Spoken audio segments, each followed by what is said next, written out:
Bom dia. Está gravando.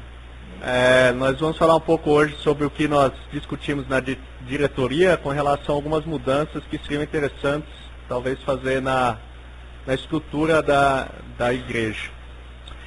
Antes de começarmos a discutir propriamente o modelo, eu gostaria que vocês abrissem as Bíblias em Atos capítulo 6.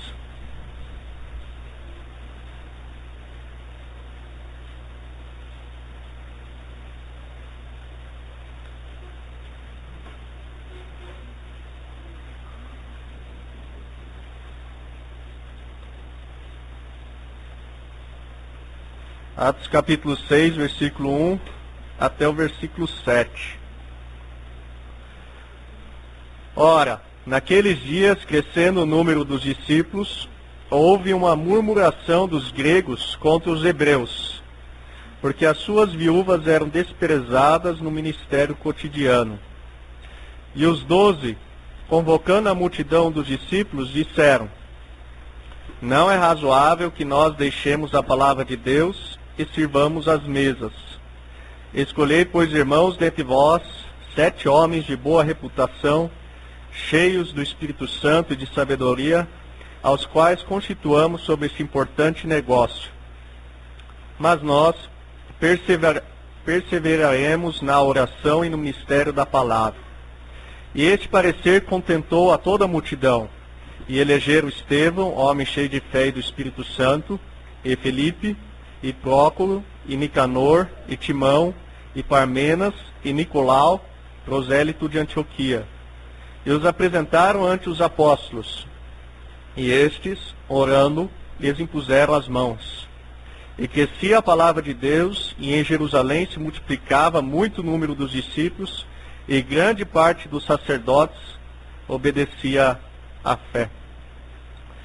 Então, já que nós vamos falar sobre organização espiritual, sobre modelo de igreja, é importante que nós tenhamos algumas diretrizes que nós possamos extrair da palavra de Deus para que nós possamos discutir um pouco melhor como deve ocorrer uma organização espiritual. Geralmente, nós temos 2 grupos que defendem pontos totalmente diferentes com relação à organização de igreja.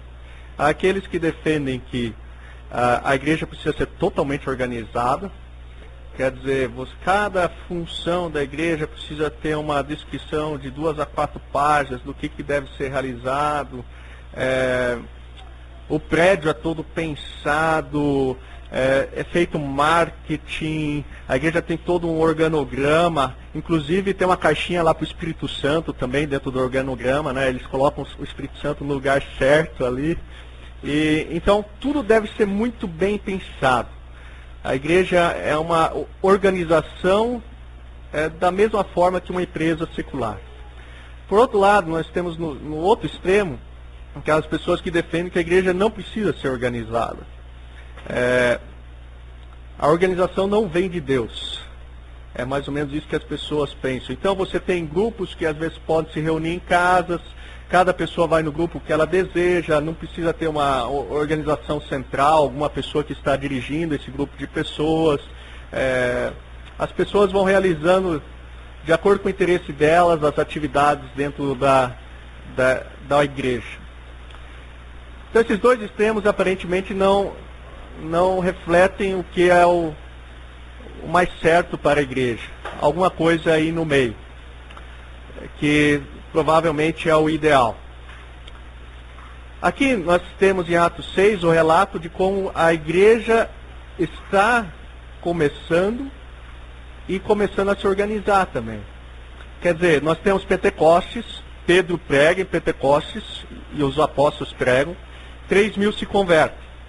Note, de um dia para o outro surge a igreja com 3.000 pessoas, de uma vez só. E eles começaram a se organizar já, porque nós temos o relato de quantas pessoas se converteram. 3.000 pessoas. Quer dizer, tinha alguém contando o número de pessoas que pertencia à igreja. Depois vai para 5.000.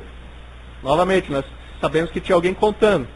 E a igreja começa a crescer cada vez mais. E depois de alguns meses, em Atos capítulo 6, provavelmente nós temos aí entre 20 a 30 mil pessoas já se reunindo em Jerusalém.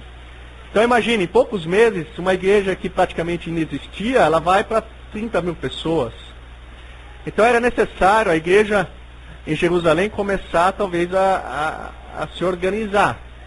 Vocês podem imaginar, se de repente tinham 100 pessoas que eram capazes para ensinar naquela época, e se tinham 30 mil pessoas, quantas pessoas uma pessoa deveria ensinar?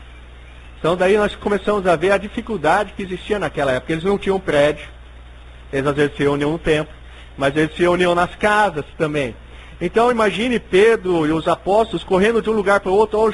Hoje nós vamos ter reunião talvez em tal lugar. E aí vai o pessoal divulgando, ó, nós vamos ter reunião em tal lugar, tal pessoa vai pregar. Ou tal pessoa vai ensinar. Então, de alguma forma ou outra, eles começaram a ter que se organizar para que o trabalho pudesse acontecer em Jerusalém. E aqui surge uma nova necessidade. Então, surge a necessidade de organização. Por quê? Porque o número de pessoas aumentou. Então, as reuniões precisavam ser de alguma forma organizadas. Os pregadores precisavam ser colocados lá para ensinar. E aqui temos uma terceira necessidade, que são os necessitados. Diz o versículo 1, ora, naqueles dias, crescendo o número dos discípulos, houve uma murmuração dos gregos contra os hebreus, porque as suas viúvas eram desprezadas no ministério cotidiano. Então surge uma discussão entre os judeus gregos e os judeus hebraicos.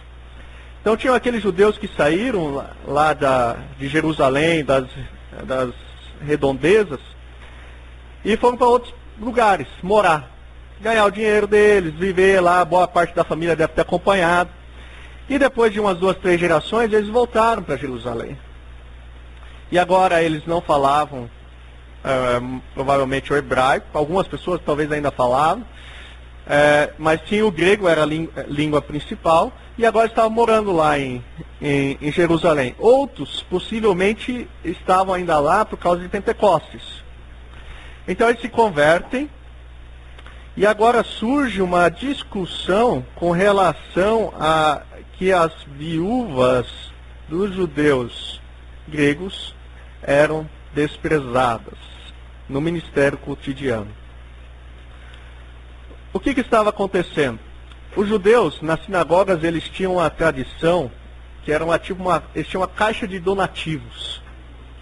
Então eles tinham um grupo de 3 pessoas que eram tipos as pessoas responsáveis para recolher donativos e para distribuir esses donativos.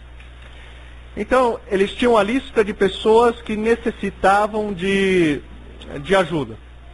Necessitavam de alimentação, necessitavam de vestimento e assim por diante. Na sexta-feira de manhã, 3 pessoas saíam de casa em casa, recolhendo dinheiro para que essas pessoas que eram necessitadas pudessem receber esse dinheiro. Então, tinham critérios. Que pessoa poderia receber o dinheiro, que pessoa não poderia receber dinheiro, quanto dinheiro deveria ser dado, o que deveria ser dado. Então, na sexta, eles passavam recolhendo dinheiro. Como eles já sabiam mais ou menos quantas pessoas iriam receber o dinheiro, então eles calculavam tanto dinheiro nós precisamos recolher. E eles não paravam de recolher o dinheiro até que todo o dinheiro estivesse dentro da caixa. Então, quando as pessoas mais ricas, eles ficavam um tempinho a mais lá, ó, escuta, nós estamos precisando um pouquinho de mais, para completar o caixinha para ajudar as pessoas necessitadas. Aquelas pessoas que moravam em Jerusalém, que eram pobres, elas recebiam, então, na sexta-feira, dinheiro suficiente para 2 refeições todos os dias. Então, 14 refeições. Era isso que eles recebiam. Para os viajantes, para aquelas pessoas que estavam passando por Jerusalém, mas não residiam em Jerusalém,